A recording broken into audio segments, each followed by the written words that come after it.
So this lecture is going to be composed of two parts. First, I just want to introduce you into the project we run in Algeria, just as a project. And the second part is about a part of the knowledge that we use is coming from Wilhelm Reich. And Wilhelm Reich created his own kind of language to describe the way he sees nature. He's speaking about organ and door, and normal scientists can't deal with this because it's like Kiswahili for them. You know? They just don't get the point. So I want to try to translate the language of Wilhelm Reich into a language of science that somebody who studied at universities is supposed to be able to understand, because it's in their school books. And this is going to be the second part. It's going to be a bit more scientific and difficult to maybe get the points, but I'm going to do my best. The first part is basically about the beauty of life and of the creation, because it's a beautiful story that happened down there, and following its unique own rules. And if we get the first foil, this is how it started for me. I've got a gift by nature. I have about every 7 years I have a dream, and I wake up in the morning and I exactly know this is one of those dreams who's forecasting the next 7 years. That was maybe 5 years ago, and I dreamt myself being in a quite old rotten palace in the middle of the desert. It was from the 19th century. It was empty, basically, or it looked like being empty for quite a while. And I was sitting on a desktop and doing some research on plants. And some people I knew from my network in Berlin were at my side. And we used to get about 600 to 800 refugees from Central Africa every day. And we were just separating. 1/3 was sent further to the Mediterranean, to Europe. 1/3 just went straight into hospital for medical care. And for 1/3 we started to build up settlements with very easy methods, but with a very high living quality. And there were funny details in that dream, like my eldest son coming to visit us for a kind of social year, and I had to pick him up from the airport. So I drove with a jeep to the airport, and it was a brand new building in the middle of the desert. And I was getting curious in this dream, what the heck is this? You know, you don't have these types of airports in the middle of the desert.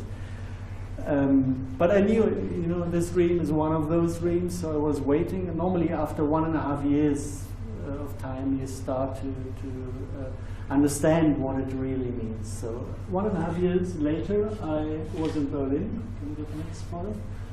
And I got to know Madjid and Abdellazizz, two people from Algeria. He studied in Berlin. And he was introduced to me as somebody who was doing desert greening. And he himself had a weird story. His family comes from the southern part of Algeria, and he tried to get tourism into the territories of the tribes down there. And it failed in a terrible way.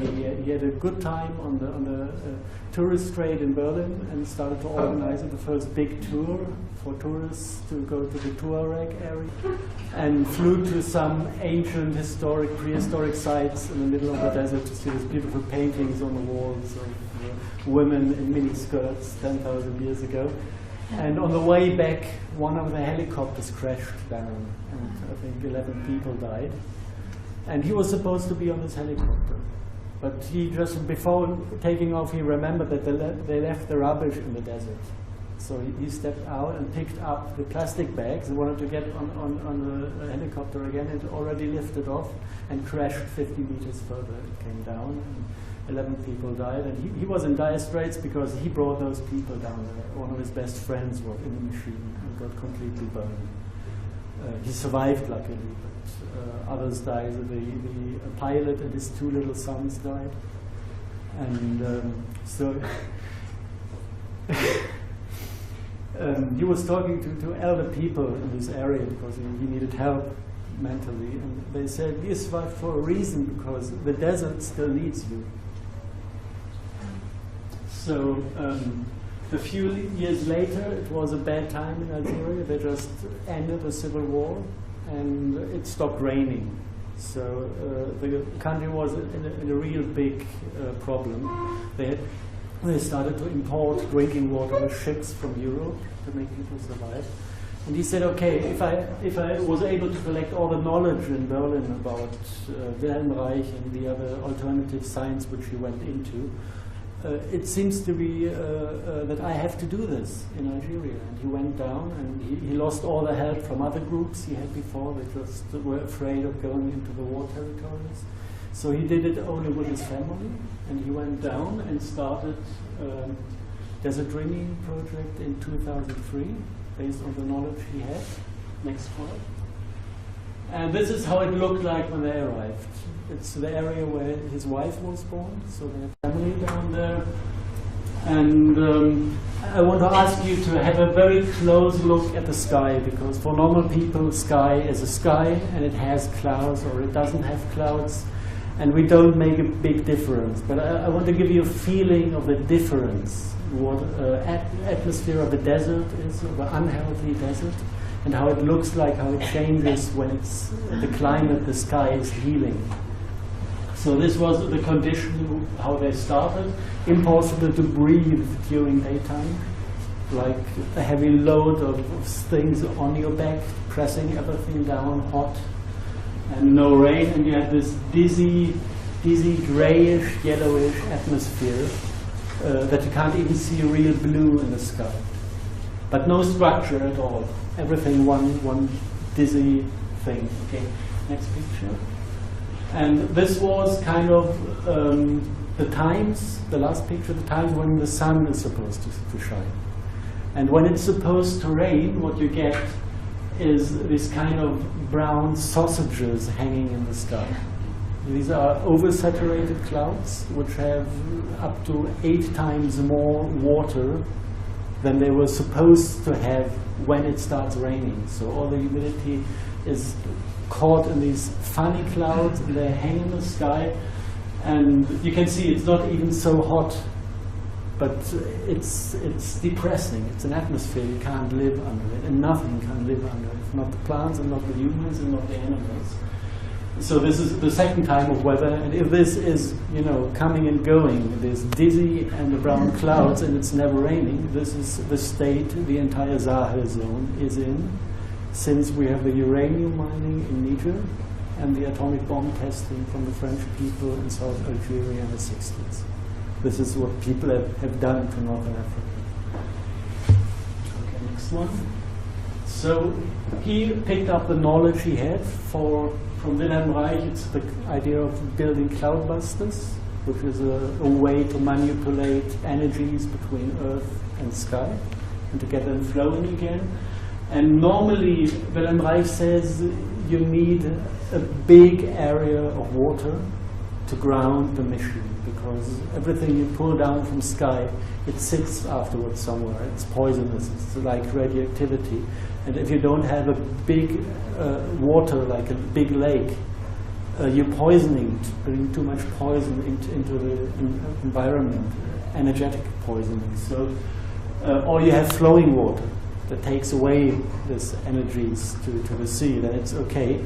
But in the desert, you can't start with any running water, or you don't have any lakes. So he built a little basin of 3 times 3 meters, and you see the concrete, but inside the concrete there's a lot of knowledge and technology to recreate the water, to keep it in a healthy state, to pull out the bad energy that he pulls from the sky and to turn it into healthy and open water again. So this is basically stuff with high tech. So this, I would say, is a combination of Wilhelm Reich and Victor Schauberger in a way that he used. And they started trying to make rain. You can still see the dizzy atmosphere, and it did not work.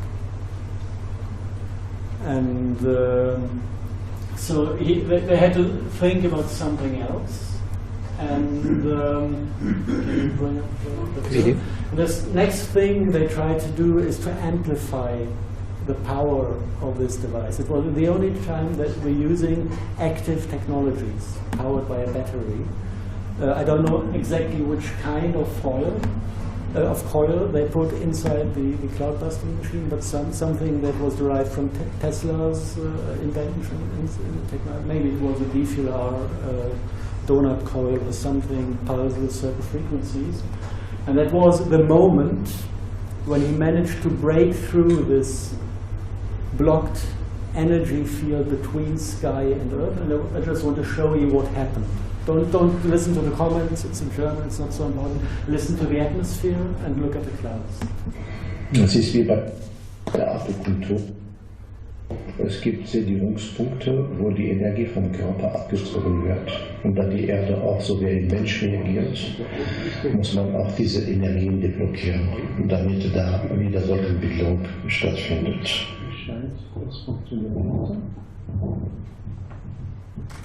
Bei dem Einsatz des Gerätes geht es nicht darum, den natürlichen Ablauf klimatischer Prozesse zu zerstören, sondern umgekehrt darum, die zerstörten Bedingungen ihres natürlichen Funktionierens wiederherzustellen.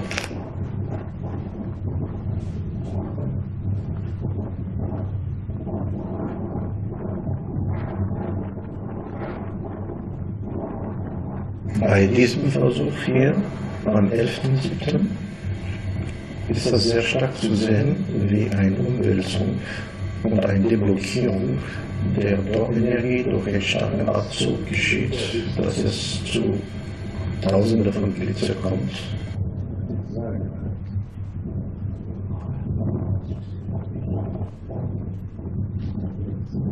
Die ganze Nacht hat es danach geblitzt und in einem Umkreis von 100 Kilometern kam es zum Regen. Der Sturm war auch heftig, die Temperatur ist gesunken, die Luftfeuchtigkeit hat sich erhöht.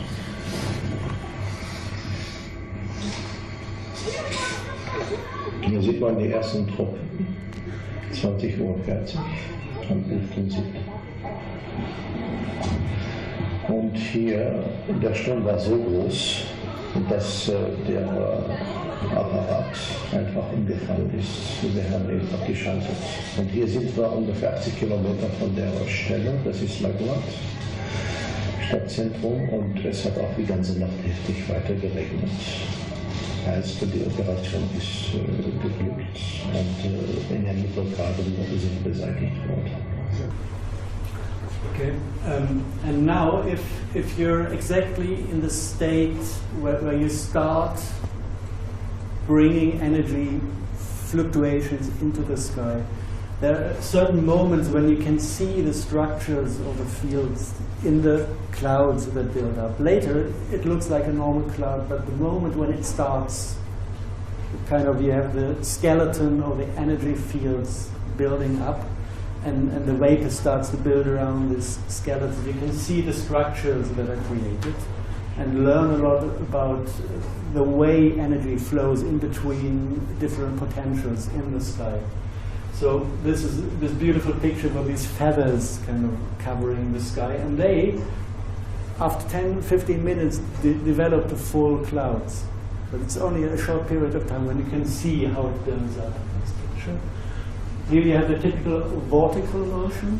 If you have, you kind of aim at one spot where you need a sense for seeing the energy structures with your eyes or with your soul, and then you're looking for certain points where things are interconnecting. And if you hit exactly on these spots, from there on you have a grid that is covering a bigger area, and you start pulling energies along the lines of this grid. This would be one of these lines where you can see the vortex of energy flowing towards the point where the Cloudbuster was pointing at. And along these lines, the cloud is starting to spread and covering a bigger area. Like you could say a diameter of 200 kilometers is okay. You need one station and you can cover a quite big area. And in the direction of the wind, the rain was going up to Tunisia, to the coast. So you don't need many spots in Africa to cover the entire continent. Next part. Here it's a little bit later in the status, and you can see how it is whirling in. You get a big, it's building up a kind of its own local climate structure, like a weather front that is, normally you see them on the satellite images, how weather is forming and moving through a continent. So it's building its own local structures around that point where you do what I call the Cloudbuster. Next one. And this is how it looks like after when you did a good job. And you have lots of rain. We have lots of new lakes in the area where we're working, and we managed to rise the level of groundwater since 2004 by 30 meters. 30 meters? Yeah. And now the next foil. This is how it looks in the time when it's supposed to be green in the desert. So the seeds are naturally there in the ground, and life pops out everywhere. And you can do kind of normal agriculture, growing this stuff in winter when it's like cooler and rainy, and during summer you can make wells and use well water for watering the trees that would not survive without. And the rule is you have to cover 80 hectares with forests, trees older than 5 to 8 years. And then you don't need any technological help to keep this local climate alive. Then the trees are doing exactly the same job the Cloudbuster is doing at the moment. And all you have to do is live. That's it. Next one. This is what happens if you don't control everything. We were not into control concepts, so nobody knows even from the government that he's doing this job. The local people thank Allah for the rain and have a good life. And this is what is happening at the moment in the vicinity of our spot. The government discovered that there's enough rain to make agriculture, and they're building up cities for 50,000, 80,000 citizens at one go, with German architects making the planning. And since 2 years, Algeria is exporting wheat to Europe. So this is what happened without us even touching it. Is this new, you say? It's not built yet. It's on one of the streets, they have this big advertisements showing what they plan to do in the desert. So this is just a computer animated picture of what they just start building now. Because of the rain. Yeah, because of the rain, and they have many lakes in this area. So they have a good stable supply with drinking water and water for agriculture. And they do everything wrong. I really pity those people because they completely invest in the wrong concepts. But that's what they know. So this is the reason why we really think we have to hurry up, build up a school for desert greening, to introduce the right concepts, the right type of architecture that is working with clay and sand and maybe nylon bags to build up walls, establishing permaculture forests to take the harvest from the trees and not from fields, to introduce a complete cycle of waste management to create terra preta soils, because one day you will need soil, normal brown or black soil to have good agriculture. So this is the thing we want to introduce. But you can't do it, just as a family sitting on a single farm. You need a bit more logistics, and we just plan building a school to teach people. So the planning is quite advanced. So the only thing we don't have is money, because it's a one-man show basically. No way to. Next one, please. So this is the computer animation of what we plan to build down there. The architect is part of the family of Abdellazizs, and she just finished studying architecture. This was her final thesis at university, and she learned a lot from the Vedic architecture, building nature-like forms that give good energies for living quality. Next picture. architecture. This is another kind of beautiful view how it's supposed to be looking like in, let's say, 5 to 10 years. And this is the type of architecture. It's not in Janan. It's just a sample of how we plan to build. It's very simple. You just need nylon bags, like they use to distribute wheat from the UNO.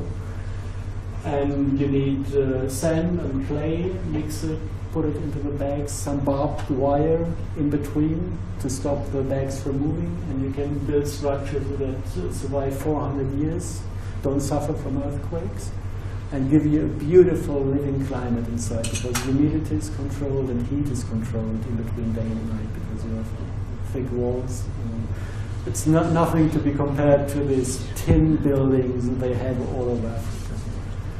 And the funny thing was, and that's why I had to laugh so much with Madjid, we were sitting together one day, and he was showing me photographs of little journeys he did when he was in Algeria. And then he came out with the first picture of this presentation, which was a castle that is 15 kilometers south of this point where he started to work. And he showed me a picture, and I was kicked in my dream, because it was exactly the castle I've seen. And this is kind of, it's going to be, I think, my part of the work. The castle belongs to a Sufi order, the Tijaniya, and it's completely empty. It's still in a good state. It hasn't been used since 1930, except of the grave that is there. Because the founder, the Tijani, the founder of the Sufi order, was buried there. And but the Sufi order has, I think, 230 million members worldwide. So they're quite well organized. They spread all over Africa and go down to Indonesia, to the Asian part. And lots of those Sufis travel to the grave of the founder of the order. So they just start building one of these airports in the 5-star hotel in the middle of the desert to handle the amounts of people who come in to see the grave of Tijani. It's just, some more of these little details out of my dream. So now I know why airports are designed in the middle of the desert. Okay, next one.